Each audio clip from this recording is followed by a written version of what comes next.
Saya akan mengajak saudara belajar bersama-sama bagaimana caranya membuat mukjizat. Ya, bagaimana caranya membuat mukjizat. Saya mohon saudara tidak keluar, saudara tidak ngantuk, tapi saudara perhatikan. Kalau saudara satu keluarga bikin mukjizat, satu keluarga bikin mukjizat, satu keluarga bikin mukjizat, maka gereja ini akan mencetak orang-orang yang membuat mukjizat. Dalam tahun ini, tahun 2025 akan penuh karena orang tahu di sini Allah hadir untuk menyatakan mukjizat. Ya. Saya mau saudara semuanya sungguh-sungguh serius. Saya tidak hanya ngomong Bapak Ibu, tapi saya sudah mengalami bagaimana caranya membuat mukjizat. Nanti saya terakhir akan terkesaksian ya. Sebenarnya saya nggak kesaksian, tapi setelah menyembah Tuhan di dalam hati saya, kalau tidak ada kesaksian yang hidup, saudara tidak akan percaya ya. Kita akan belajar bersama-sama Bapak Ibu di dalam Injil Lukas pasal 1 ayat 26 sampai dengan 38 ya. Kita akan baca bersama-sama pelan-pelan, saling bergantian saut menyaut ya. Saya akan baca pada ayat ke-26. Injil Lukas pasal 1 ayat 26 sampai dengan 38 ya. Yang siap katakan amin. Saya baca ayat 26. Dalam bulan yang ke-6 Allah menyuruh malaikat Gabriel pergi ke sebuah kota di Galilea bernama Nazaret. 27.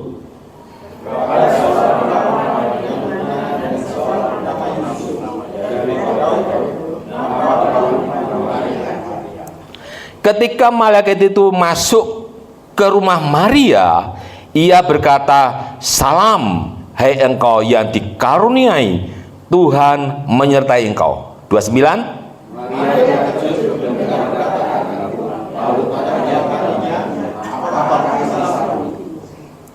Kata malaikat itu kepadanya, "Jangan takut, hai Maria, sebab engkau beroleh kasih karunia di hadapan Allah." Ke satu. Sesungguhnya engkau akan mengandung dan akan melahirkan seorang laki-laki dan adalah engkau menamai dia Yesus. Ia akan menjadi besar dan akan disebut anak Allah yang maha tinggi, dan Tuhan Allah akan mengaruniakan kepadanya tahta Daud bapa leluhurnya. 33. Dan ia akan menjadi raja atas kaum yang Yakub sampai selama-lamanya, dan kerajaannya tidak akan berkesudahan. Kata Maria kepada malaikat itu, "Bagaimana hal itu mungkin terjadi karena aku belum bersuami?" 35. Jawab malaikat itu kepadanya, "Roh Kudus akan turun atasmu dan kuasa Allah yang maha tinggi akan menaungi engkau. Sebab itu anak yang akan kau lahirkan itu akan disebut kudus, anak Allah. Dan sesungguhnya Elisabet sanakmu itu, ia pun sedang mengandung seorang anak laki-laki pada hari tuanya, dan inilah bulan yang ke-6 bagi dia yang disebut mandul itu." 37. 38 kita baca sama lima ya. 1, 2, 3. Kata Maria, "Sesungguhnya aku ini adalah hamba Tuhan, jadilah padaku menurut perkataanmu itu." Lalu malaikat itu meninggalkan. Bapak Ibu kasih Tuhan, kita akan belajar bersama-sama pelan-pelan supaya nanti kita bisa mengerti, kita bisa mengambil remanya, dan saudara praktek, dan saudara akan mengalami mukjizat yang belum pernah kita alami ya. Kalau kita baca di dalam Injil Lukas 1 tadi, di alam ayat yang ke pasal 1 ayat 26 dikatakan begini, dalam bulan yang ke-6 Allah menyuruh malaikat Gabriel pergi ke sebuah kota di Galilea bernama Nazaret. Dalam bulan ke-6, saudara, ini berbicara tentang 6 bulan Elisabet mamanya Yohanes Pembaptis hamil gitu loh. Jadi pada bulan ke-6 mamanya Elisabet yang mandul yang tua itu hamil. Dari yang dimaksud selisih, kalau gitu selisih antara Yesus dengan Yohanes berapa bulan? 6 bulan ya. Ya, ini maksudnya. Kita lihat ya. Nah, Maria itu mendengar firman dari malaikat Gabriel, ya. Maria mendengar firman. Malaikat datang di hadapannya Maria. Kata malaikat itu, "Jangan takut, hai Maria, sebab engkau boleh kasih karunia di hadapan Allah. Sesungguhnya engkau akan mengandung dan akan melahirkan seorang anak laki-laki, dan hendaklah engkau menamai dia Yesus." Pada waktu malaikat itu datang, Bapak Ibu, malaikat datang di hadapan Maria, dia sangat terkejut dan takut. Lah, kenapa kok takut, Bapak Ibu? Lah, karena perkataannya malaikat ini membuat dia agak bimbang. Kenapa? Karena engkau akan mengandung. Lah, padahal Maria ini belum bersuami. Makanya Maria itu menjawab begini dalam ayat 34. Kata Maria pada malaikat itu, "Bagaimana hal itu mungkin terjadi karena aku belum bersuami?" Kenapa kok takut, Bapak Ibu? Karena pada zaman itu, di zamannya Maria itu berlangsung tradisi tentang hukum pernikahan. Ya, yang pertama disebut dengan kidusin. Kidusin itu pertunangan, ya. Jadi pada waktu seorang yang sedang bertunangan, seorang calon suami dan calon istri, seorang pria dan wanita yang bertunangan, mereka terikat dalam ikatan hukum, ya. Jadi sudah terikat kayak suami istri, saudara. Makanya itu Maria takut. Kenapa takut? Karena di dalam kidusin itu, ya, kalau kita membacanya, aturan itu, Bapak Ibu, kalau sampai Maria itu diketahui tidak perawan atau berzina, maka hukumnya dia harus dihukum rajam atau dihukum mati, gitu ya. Lah, otomatis dia tahu bagaimana saya belum menikah harus hamil. Pola pikir Maria itu sama, saudara, dengan seperti manusia kita. Dia pasti bingung, gejolak, bagaimana saya harus hamil, saudara. Nah, hukum yang kedua di tradisi itu ada nama neusin. Jadi setahun setelah dia ditunangkan, maka akan terjadi namanya pernikahan. Pernikahan ya harus disertai dengan pesta, ya. Dalam waktu jenjang 1 tahun ini, keluarga ini mempersiapkan apa yang dibutuhkan untuk pesta itu. Terutama di situ harus ada anggur, makanan-makanan, ya. Maria membayangkan karena dia ini masih statusnya bertunangan. Kalau sampai dia menerima kandung, Bapak Ibu, bagaimana dia membayangkan tentang hukum tradisi Yahudi pada waktu itu yang akan dihadapi? Dia takut, sangat takut. Tetapi kalau kita melihat, Bapak Ibu, malaikat itu menjawab seperti ini. Ayat 35 ya. Jawab malaikat itu kepadanya, "Roh Kudus akan turun atasmu, dan kuasa Allah yang Maha Tinggi akan menaungi engkau. Sebab itu anak yang akan kau lahirkan itu akan disebut kudus. Sesungguhnya Elisabet sanamu itu, ia pun sedang mengandung seorang anak laki-laki pada hari tuanya, dan inilah bulan yang ke-6 bagi dia yang disebut mandul itu. Sebab bagi Allah tidak ada yang mustahil." Mohon maaf. Ketakutan Maria ini, Bapak Ibu, malaikat tahu akan posisinya Maria. Malaikat merasakan bagaimana hatinya Maria itu, sehingga dia memberikan keyakinan, kepercayaan bahwa Elisabet, sanak saudaranya yang mandul itu, saudara, yang tidak mungkin hamil. Tetapi malaikat itu meyakinkan pada bulan yang ke-6 dia sedang hamil. Dia berkata, sebab bagi Allah tidak ada yang mustahil. Maria gelisah, Maria memikirkan. Tetapi karena Maria ini orang yang taat, orang yang setia kepada Tuhan, dia menjawab dalam ayat 38. Kata Maria, "Sesungguhnya aku ini adalah hamba Tuhan, jadilah padaku menurut perkataanmu itu." Lalu malaikat itu meninggalkan dia. Nah, sekarang Maria posisinya sudah menerima firman yang diberitakan oleh malaikat itu. Karena Maria sudah menerima, maka Maria akhirnya mengandung.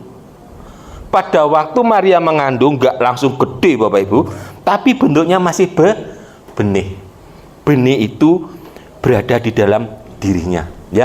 Pada waktu Maria mengandung Bapak Ibu, pada waktu Maria mengandung, hatinya pun merasa senang, hatinya pun juga merasa gelisah di awal-awal itu pasti, ya. Karena apa yang dirasakan oleh Maria, benih janin ini pasti juga merasakannya. Kalau kita melihat ibu-ibu yang sudah hamil, ya Bapak Ibu bisa melihat ya, ibu-ibu yang hamil itu, saya juga mengamati pada waktu istri saya hamil, itu kalau dia agak bertengkar sama saya gitu ya, pada waktu itu, saya lihat kayak sedih gitu dia, itu di bayinya itu kayak ada sesuatu katanya dia, kayak enggak penak gitu Bapak Ibu.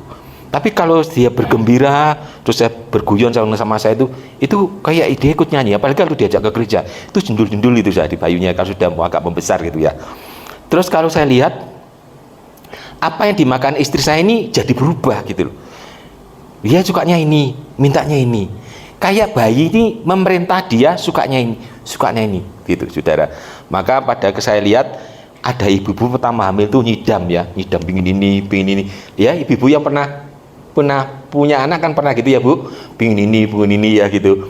Kebiasaannya kalau pagi itu bangunnya siang, tapi ini enggak. Istrinya pada waktu itu saya lihat bangun jam 4 sudah bangun, sudah nyapu ini saudara. Terus dia sudah ambil, itu masih belum besar bayinya. Dia tak lihat itu seperti lebih rajin gitu daripada saya bangunnya. Dia sudah nyuci, sudah masak. Dia sudah belajar. Biasanya kan kalau dulu itu biasanya kan lebih suka ibu-ibu itu sambil campur sarian gitu ya. Itu tidak saudara. Pada waktu hamil itu lagunya berubah gitu loh ya. Lagu-lagu yang menguatkan dia, lagu-lagu yang gereja memberkati dia, itu terus mengubah karakternya gitu. Ya. Makin lama tak lihat tuh dia pertama kali masih benih, wah nyapu banter saudara, kesana banter, belanja banter. Tapi kandungan makin besar, langkahnya kok makin pelan gitu. Ini kok belum selesai, sih tahu kayak sakit pinggangnya, abot kata situ. Ini kok belum selesai. Tadi saya pulang kerja itu malam biasanya, karena saya bekerja di suatu yayasan. Saya pulang itu pada dia mengandung sudah membesar itu lambat kerjanya. Tidak seperti pertama sih belum ngandung saudara. Makin lama kok makin lambat. Nah kayak Maria sama. Maria pada waktu masih bayi Yesus masih benih, dia bisa gerak kemana-mana bisa gerak. Tapi gayanya Maria ini berubah. Saya pasti berubah. Makin lama makin membesar perutnya, geraknya Maria makin berkurang, perutnya makin gede. Yang makin kelihatan bukan Marianya tapi perutnya yang membesar. Ya, kita akan belajar di sini Bapak Ibu tentang konteks Maria mengandung. Bapak Ibu bayangkan, pada waktu kita melihat seorang yang kandungannya sudah besar, yang sudah mau melahirkan Bapak Ibu, jalannya dia sendiri semakin berkurang. Ini adalah menunjukkan bahwa karakternya dia berkurang, tetapi karakter bayi itu semakin bertambah. Gaya hidupnya Maria yang biasanya tidak seperti yang saat mengandung, maka gaya hidupnya berubah mengikuti pola bayi itu. Ya, saya bayangkan ya, ibu-ibu yang pernah hamil, kalau bapak-bapak sih sulit bayangkan ya, pokoknya bayangkan aja ibu-ibu kalau hamil, ya. Ibu-ibu kalau hamil, apa yang dimakan ibu-ibu itu dimakan oleh bayinya. Apa yang dirasakan oleh ibu-ibu dirasakan oleh bayinya. Artinya bahwa bayi itu mengubah karakternya ibu. Kalau dalam konteks ini Bapak Ibu, yang dimaksud bayi Yesus tadi, Yesus itu kan firman. Ya. Yesus adalah pada waktu saudara dan saya menerima firman, mendengar belum tentu menerima loh Bapak Ibu. Saudara dengar firman, tapi belum tentu menerima. Tapi kalau saat saudara menerima firman, maka langkah berikutnya saudara pasti mengandung firman. Mengandung gimana Pak? Saudara menghidupi firman. Firman yang saudara dengar, saudara hidupi. Saudara hidupi. Saudara hidupi terus. Saudara hidupi terus. Maka karakter saudara akan persis dengan firman. Kalau saudara setiap hari membaca firman, saudara hidupi firman itu, maka kebiasaan tiap pagi saudara membaca, tiap pagi membaca, saudara mengubah pola pikir saudara, maka karakter saudara pasti berubah. Ya. Jadi Maria mengandung itu berbicara tentang Maria menghidupi firman. Kalau Bapak Ibu dan saudara ingin membuat sesuatu mujizat besar, langkah pertama saudara harus mau mengandung firman. Kalau sudah mengandung firman, tandanya apa Pak? Kalau mengandung firman, langkahmu makin berkurang, tapi dia makin bertambah. Sifat lamaku makin mengikis hilang, sifatnya dia makin bertambah. Kayak pikirnya saya dulu, pola pikir saya menjadi pola pikirnya Tuhan. Jadi mengubah pola pikir, mengubah karakter pribadi. Biasanya bangunnya jam 8. Sekarang jam 5 bangun, berdoa, baca firman. Setiap hari, setiap hari, setiap hari. Biasanya gampang tersinggung, sekarang menahan diri karena sedang menghidupi firman, menahan diri. Biasanya pelit, tapi sekarang belajar memberi. Karena apa? Lagi menghidupi firman. Biasanya malas beribadah, tetapi menjadi rajin karena sedang menghidupi firman. 2-3 orang berkumpul di dalam namaku, aku hadir di situ. Jadi orang yang suka berkumpul, berdiskusi firman, membangun, berdialog, berbicara tentang firman, firman Yesus Allah ada di situ. Dia tahu problem saudara dan saya. Karena apa? Hadir di situ. Tetapi kalau kita kumpul, Pak arisan, Pak, kita gosip yang diceritakan suaminya orang, yang datang siapa? Iblis. Saudara nggak akan pernah damai sejahtera. Tetapi kalau saudara ikut kelompok sel, ikut PA, ngobrol 2-3 orang, berbicara tentang firman, berdiskusi dengan firman, percayalah, janji Allah itu tidak pernah diingkari. Dia hadir di situ. Saat engkau menangis karena firman itu saudara dengar, dia tahu isi hati saudara. Tetapi dia butuh saudara mengandung. Saat saudara mau mengandung firman, menghidupi firman tadi, langkah berikutnya, kalau kita lihat dalam pelajaran yang kedua, kisahnya Maria setelah dia mengandung, yang kedua, waktunya bayi itu harus keluar. Ya, Maria melahirkan. Kita bicara tentang Maria yang melahirkan. Pada waktu Maria melahirkan, Bapak Ibu, apakah Maria masih memberinya makan? Pada waktu Maria sudah melahirkan bayinya di palungan itu loh Bapak Ibu, apakah Maria masih memberi susu? Masih memberi makan? Masih merawat? Masih membawa ke tempat ibadah? Masih. Jadi pada waktu saudara, karakter saya kok jadi berubah ya? Saya dulu nggak suka komsel, nggak suka ibadah, tapi sekarang kok rajin karena saudara memaksa untuk menghidup firman. Itu berarti saudara sudah, karena kerajinan itu saudara seperti jadi kebiasaan. Kok jadi kebiasaan ya jadinya? Kalau nggak ke gereja, nggak pena. Kalau nggak PA, nggak pena. Kalau nggak komsel, nggak pena. Itu berarti saudara sudah mau lahir firman itu. Saat firman itu lahir, saudara tetap harus hidupi firman itu. Saudara harus tetap rawat firman itu. Firman itu harus tetap diberi makan. Firman itu harus diberi nutrisi. Pak, Kalau bayi Yesus lahir jadi anak-anak, diberi makan, kita lihat tahu Pak, makanannya gandum, anggur tahu Pak. Tapi kalau nanti saya Pak, firman yang saya terima ini makannya apa Pak? Yesus itu makanannya apa Bapak Ibu?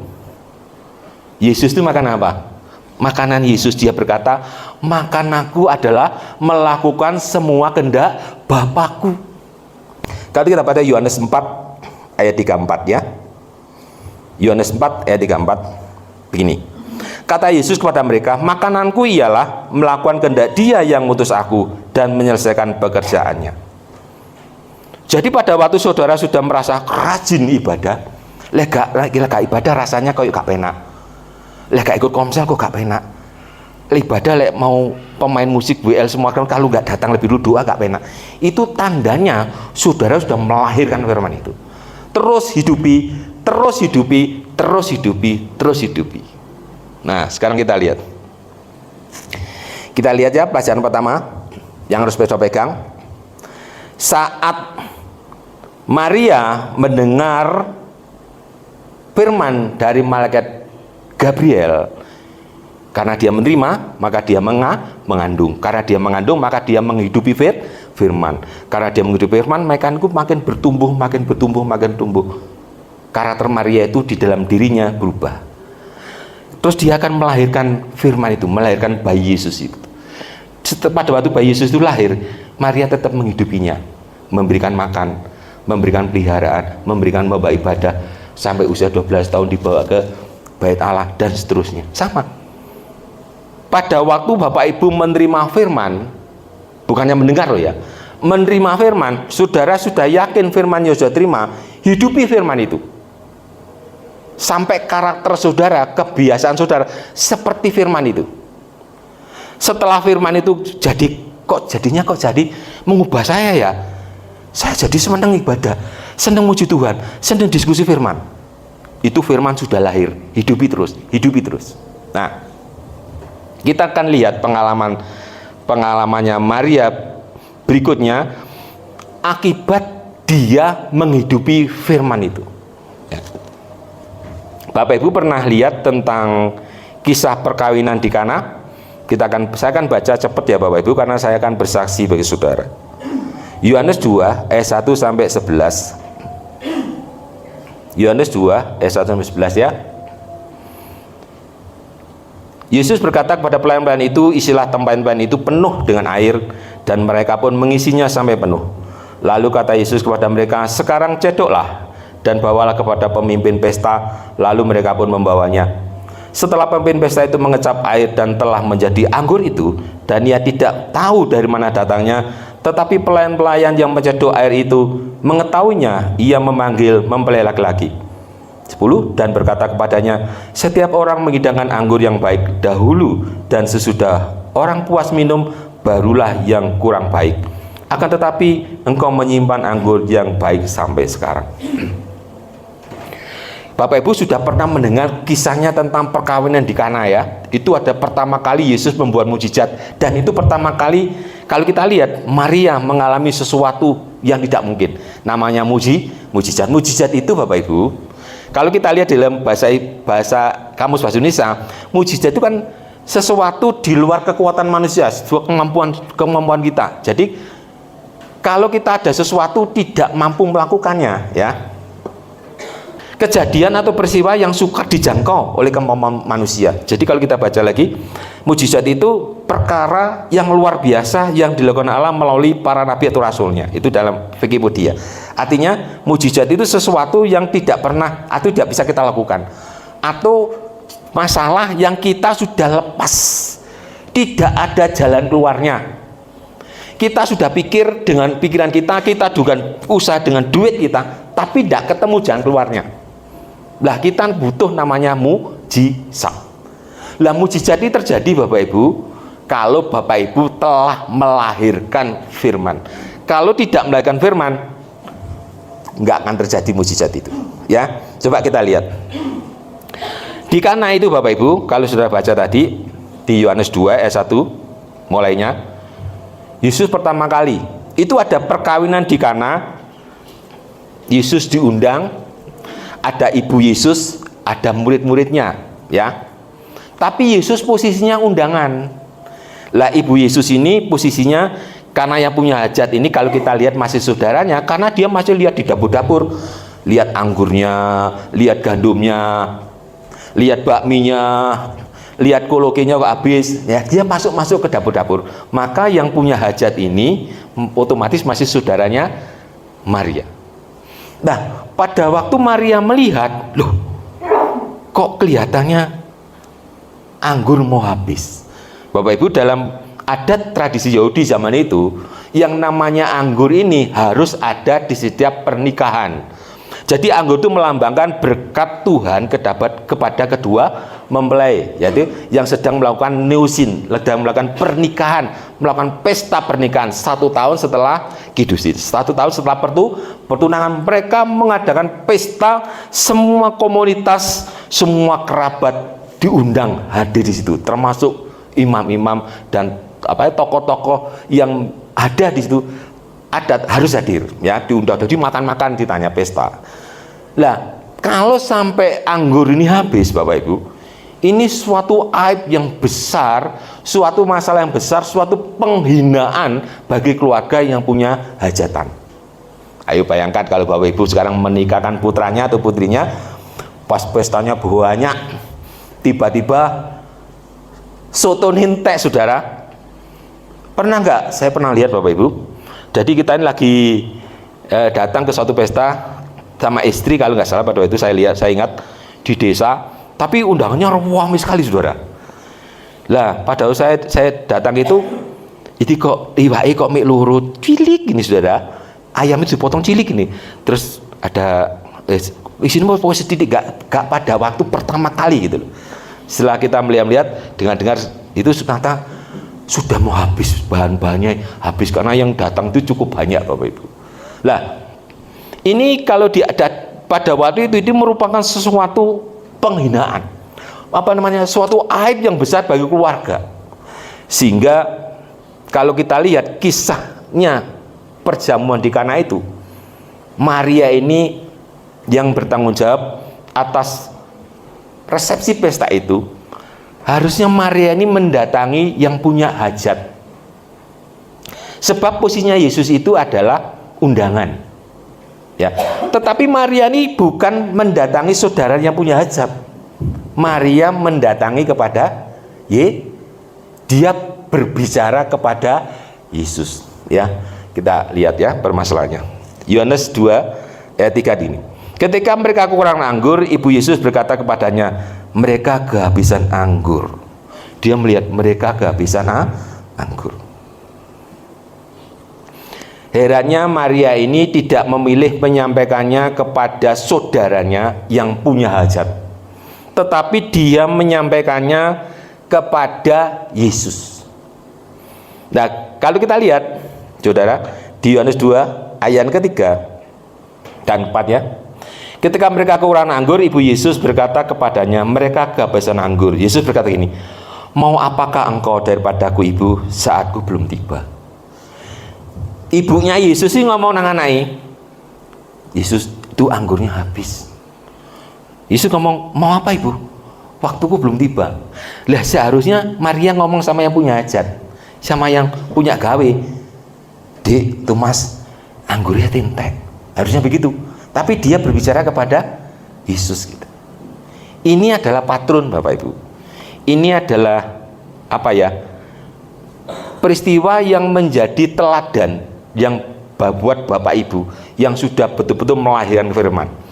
Maria berbicara kepada Yesus walaupun Yesus waktunya belum tiba, tetapi karena Maria memintanya, Yesus berbuat gak?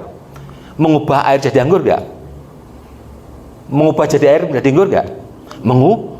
Ternyata air berubah jadi anggur. Itu namanya mujizat. Tidak mungkin air kok jadi anggur, itu tidak mungkin. Itu yang disebut dengan mujizat. Kenapa kok Maria begitu yakin bahwa Yesus bisa melakukan itu? Karena Maria telah menghidupi Yesus. Mengapa saudara punya permasalahan itu lari pada orang lain? Ini ngajarkan saudara dan saya, kalau punya masalah, larinya kepada Tuhan. Tuhan Yesus tolong saya. Karena Sang Firman itulah yang akan membuat saudara ada jalan keluarnya. Orang lain saudara waduli, saudara kan biasanya gini, kalau sini enggak ya? Enggak, kalau saya pada melayani di tempat yang lain itu, mereka langsung update status di WA gitu. Yo apa rek carane urip iki kok angel temen, isuk dodol sore sampai sore ora payu-payu. Nah, tapi kalau sini kan enggak cuma sini.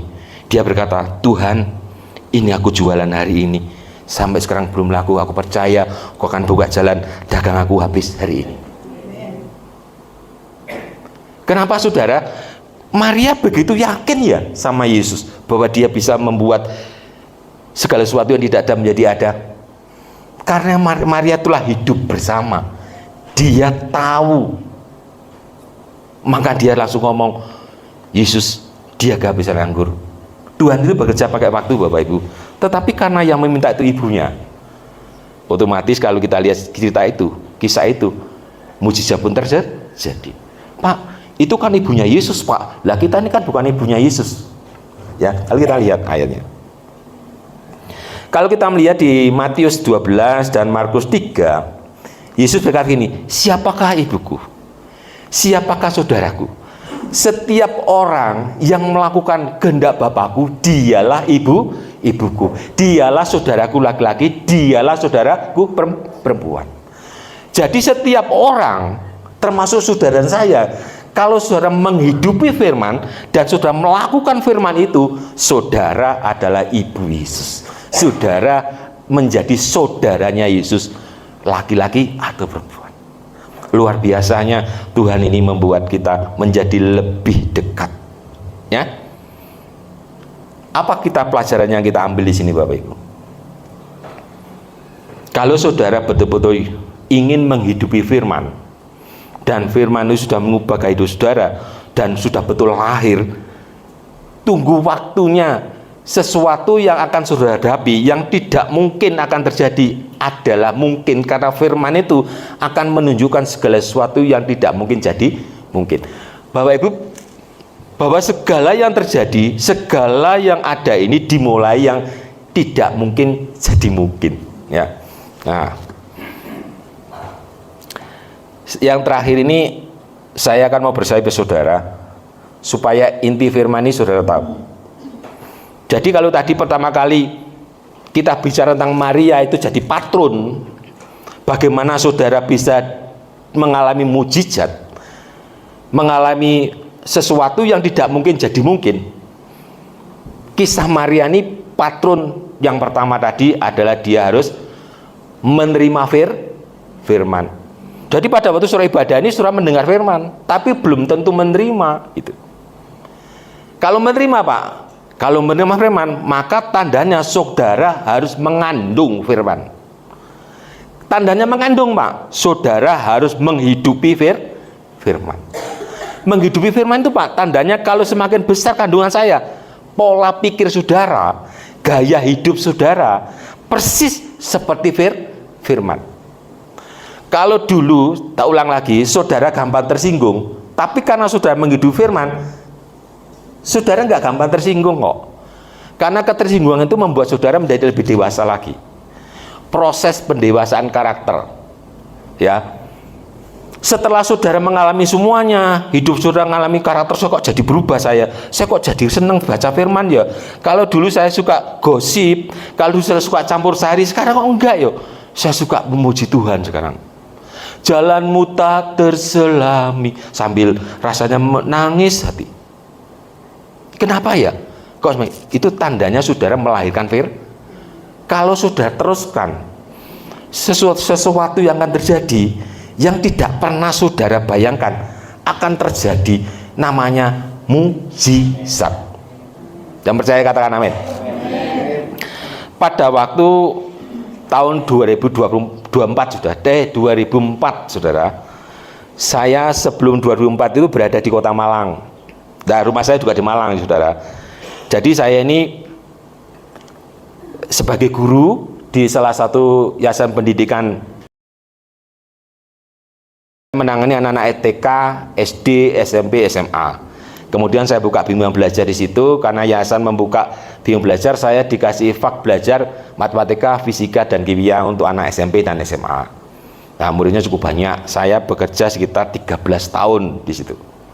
Tetapi gaya hidup saya, pola pikir saya ya mengikuti aturannya di sekolah itu. Jadi walaupun saya rajin ibadah, rajin ke gereja, rajin memberikan sesuatu persembahan ke gereja, tetapi gaya hidup di lingkungan itu membentuk saya gitu. Jadi kalau ada telepon dari Jakarta, orang tua mencari anaknya atau mencari pimpinan, kalau pimpinan bilang tidak ada, saya bilang tidak ada. Karena saya harus mengikuti aturan di yayasan itu. Kita harus cari dana untuk bangun sekolahan, dan kita cari dana dengan cara bagaimanapun supaya kita mendapatkan sesuatu yang kita inginkan. Ada melegalkan segala sesuatu, ya. Ini sudah di Kristen, Bapak Ibu. Saya sudah menikah dan pada sudah punya anak satu. Bapak Ibu ngasih Tuhan. Pada waktu hidup saya semakin lama, saya berpikir nanti anak saya ini bisa masuk SMP apa enggak ya. Karena itu masih pertama, anak saya pertama. Saya tak pikir kalau sekolah cara seperti ini, sekolah ini makin berkembang, makin bangun, makin bertingkat, tapi kok pendapatan saya tetap ya, maksudnya tetap kenaikannya nggak signifikan gitu loh, saudara. Jadi saya pikir kok ini apa cukup, pikiran saya sudah seperti orang bingung, saudara. Sehingga saya singkat cerita pada waktu itu sudah hampir putus asa karena persaingan dengan sekolah-sekolah negeri pada waktu itu sangat, dan bimbingan belajar buka makin banyak, dan saya harus berlomba-lomba. Tapi intinya kalau ekonomi keluarga saya hampir tidak cukup, sehingga tahun 2004 itu saya berdoa berpuasa sama Tuhan. Saya harus bagaimana Tuhan, saya ingin buktikan firman-Mu ini benar, ya dan amin. Karena saya dulu tidak kenal Engkau, tapi sekarang saya kenal Engkau. Saya ingin buktikan kepada orang tua saya bahwa firman-Mu ini ya dan amin. Pada waktu itu Tuhan bawa saya, saudara, saya berpuasa. Puasanya sama pada waktu itu tepat puasa Ramadan, saudara. Saya ikut, saudara, karena sudah menjadi kebiasaan bagi saya pada waktu itu ikut puasa Ramadan. Dan saya berpuasa pada waktu itu 28 hari. Tiba-tiba Tuhan tunjukkan saya harus pergi. Berpikir saya jadi apa? Buka les-lesan. Dengan pola pikir saya buka bimbingan belajar. Muridnya loro, saudara. Bio, saya tuh rumah sudah numpang, muridnya loro. Lah apa iso kayak ngidupi arek loro ini, saudara? Yang satu SD kelas 5, yang satu TK. TK enggak bisa masukkan karena biaya masuk enggak ada. Ya. Saya pikir lagi, Tuhan tolong saya. Pada waktu itu Tuhan kasih saya rema. Dia berkata, hidupi firman ini. Pada waktu firman yang suruh hidupi itu ada kisah Yunus, Bapak Ibu. Jadi kisah Yunus itu adalah firman yang buat saya tak hidupi, tak baca ulang-ulang, tak pikir ulang, tak baca ulang, tak pikir ulang lagi. Oh, ternyata saya harus mengampuni orang yang menyakiti hati saya. Hati saya jadi sakit, itu pada siapa? Itu ngomong sendiri saya. Pada waktu itu saya ingat, waduh, saat pertama saya tidak suka sama bapak saya, karena ayah saya dulu membunuh saya. Ini ganjelan dari saya. Terus muncul lagi, saudara. Saya juga nggak suka sama pimpinan saya, kan pimpinan saya ini suka memfitnah saya, padahal saya membuat sekolah itu menjadi berkembang. Tuhan perintahkan saya untuk melakukan itu pada waktu itu. Tahun 2004, tanggal 9 September tahun 2004 di Kota Malang. Sudah saya rumahnya. Rumah saya di Malang itu sudah dikontrak nih, nggak punya apa-apa, nol, saudara. Bukan miskin tapi melarat, saudara. Kalau saudara namanya miskin itu masih bisa makan, kalau melarat itu makannya minta orang, saudara. Jadi dikasih oleh ibu gembala di Ngai pada itu makan sama kakak saya yang dibuat baik oleh Tuhan. Ya. Saya tiba-tiba ingin mengubah pola pikir saya. Saya terus berdoa sama istri, saya berdamai, saudara. Pertama kali saya ngajak istri saya ini berdua, nyoba firman dulu, saudara. Nanti cobaan. Saya istri duduk sini. Tuhan, saya mau berdamai dengan istri saya. Saya bilang sama istri saya dulu sebelum menikah itu orangnya begini sama kamu. Tapi saya nggak pernah cerita. Sekarang saya cerita karena saya sudah kapok jadi orang melarat. Saya cerita sama dia. Terus saya minta ampun sama dia, terus dia mengampuni, sama istri juga sama. Terus kita sama-sama saling mengampuni, terus kita berdoa bersama. Terus saya datangi orang tua saya membawa berkat, uang, pada waktu saya kasih dia, saya berdoa, saya menangis di depan dia, bingung. Saya menyelesaikan permasalahan dengan orang tua saya kasih uang.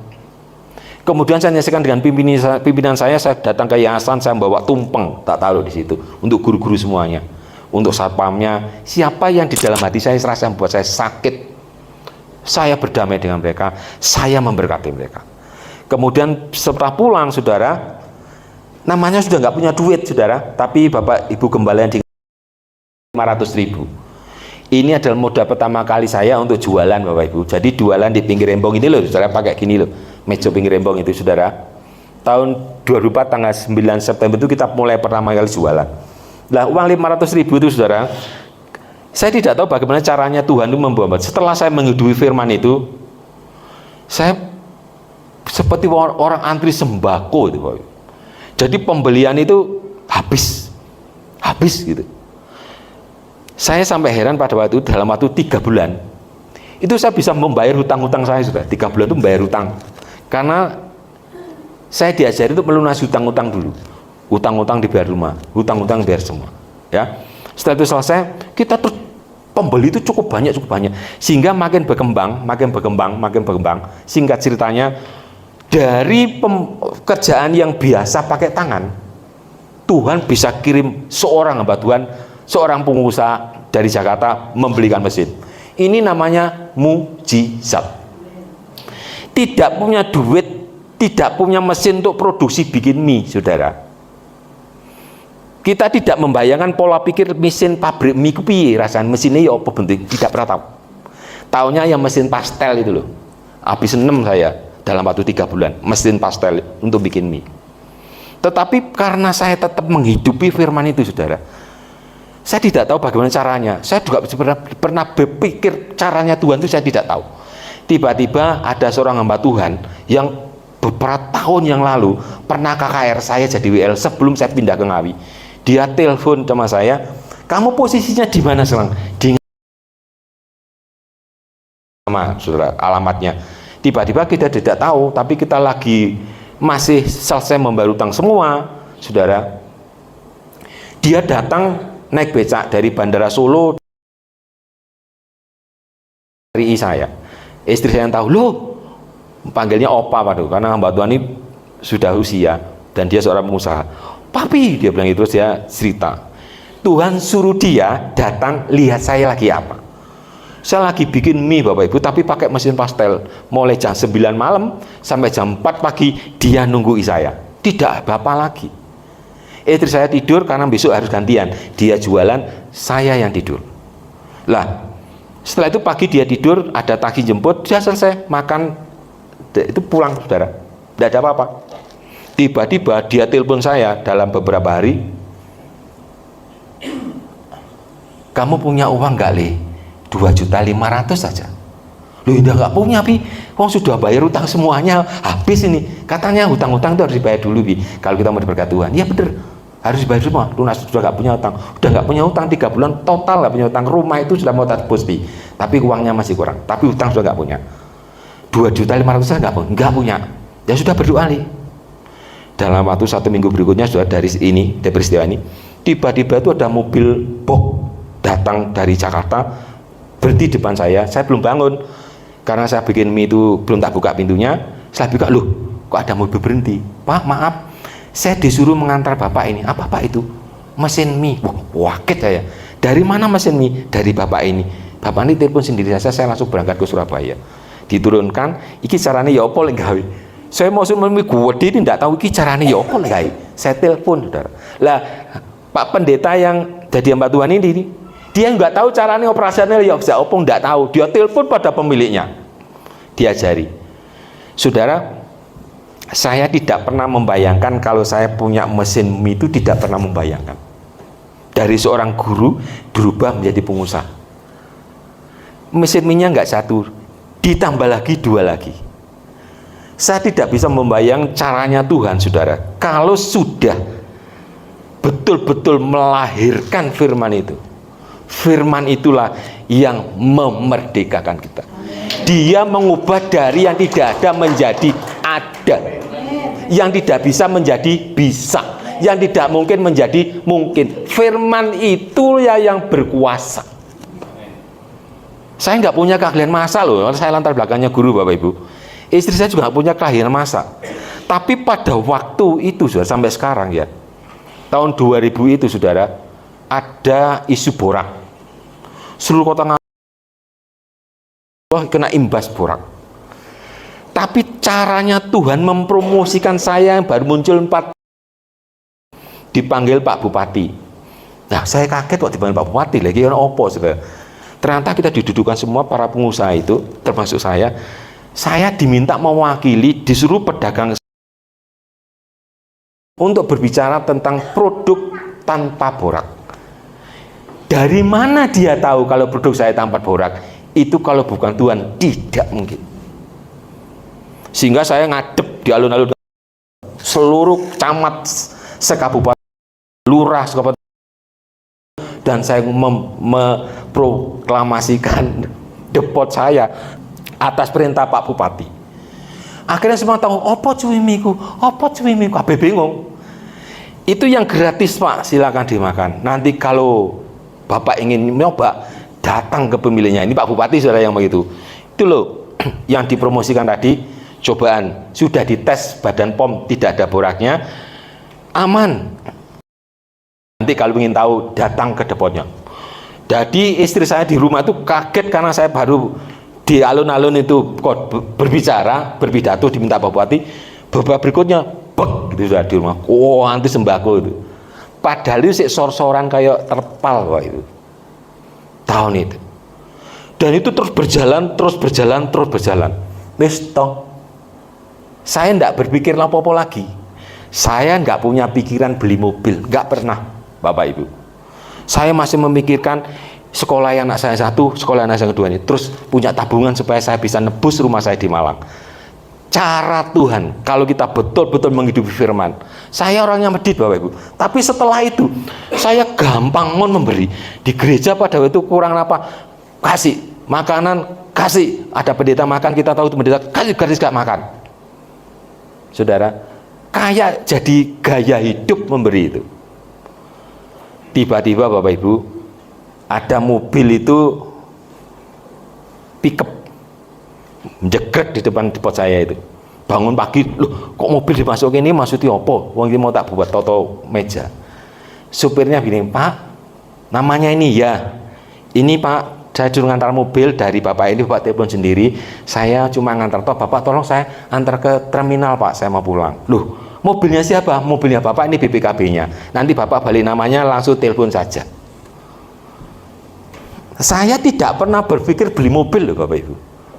Tapi karena transportasinya membawa barang, pesanan ini kalau bawa acara sana, acara manten, kita sewa.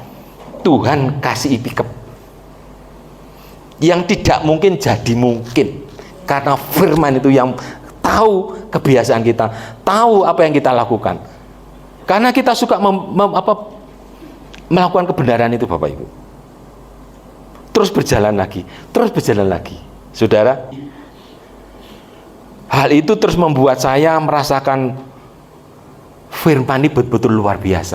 Jadi kalau kita mau bekerja untuk Tuhan, mau melayani Tuhan, Tuhan tidak hitung-hitung Bapak Ibu.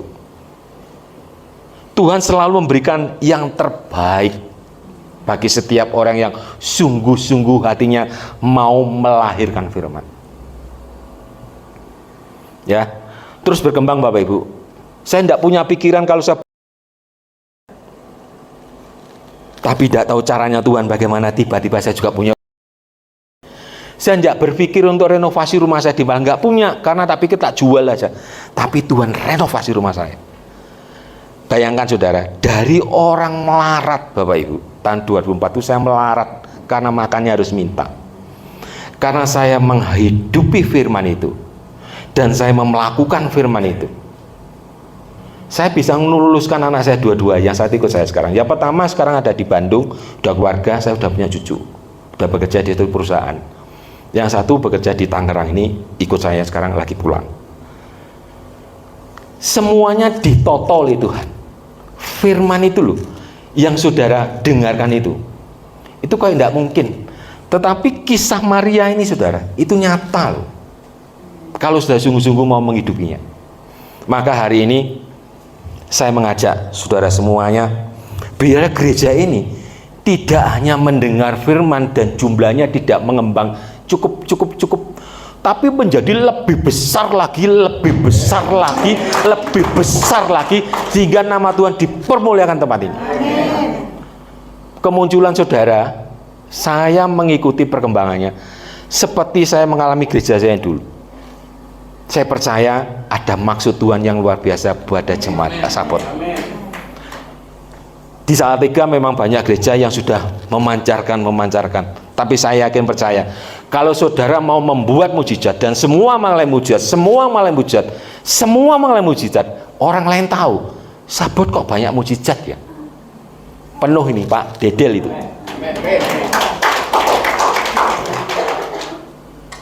Saudara yang sekarang hidupnya nggak berubah, tetap ekonomi tetap berubah, nggak berubah, tetap aja. Rumah tanggamu tetap aja nggak berubah. Hidup suami istri tetap, mahasiswa tetap, gak tesis ya ora, skripsi ya ora, gak maju-maju. Bertahun-tahun kuliah nggak selesai. Saya lalu kuliah saudara, cuma 3 semester mata pelajaran tek. Ya memang dibantu juga sama rektor ya saudara. Dengan kemampuannya apa saya mampu tidak? Karena apa? Karena kita sungguh-sungguh Tuhan menolong saya, nuntun saya, bimbing saya. Intinya sekarang dibutuhkan tentang kerelaan dan kesetiaan. Jadi kalau saudara percaya tentang firman, saudara harus rela menghidupi. Kalau saudara rela, mujizat pasti terjadi. Pada akhir, saudara, sebenarnya saya sakit Bapak Ibu. Pada waktu ditunjuk Pak Arso itu saya masih senang, masih gembira saudara. Kami masih melayani di Malang, saya tadi pagi juga masih pelayanan di Ngawi. Tiba-tiba pada waktu di tol itu badan kok tambah rasanya itu kayak berhenti gitu loh, kayak kudu pulang gitu loh, kayak ada yang ganggu saya. Jadi pada waktu saya istirahat tadi, saya berdoa, saya minta tolong Tuhan, saya masih menyembah. Tiba-tiba gatal itu muncul. Aduh Tuhan tolong saya. Firman ini harus tetap diberitakan pada jemaat Sabot. Karena jemaat Sabot pasti akan mengalami pelipat gandaan mujizat. Walaupun saudara sedikit, hari ini langkah 1000 dimulai dari satu langkah. Gedung ini akan dimulai dari saudara. Dan saya percaya kalau saudara semua betul-betul mau mengandung firman dan melahirkan firman, lihat mujizat ada di depan. Saya mengundang tim musik masuk depan.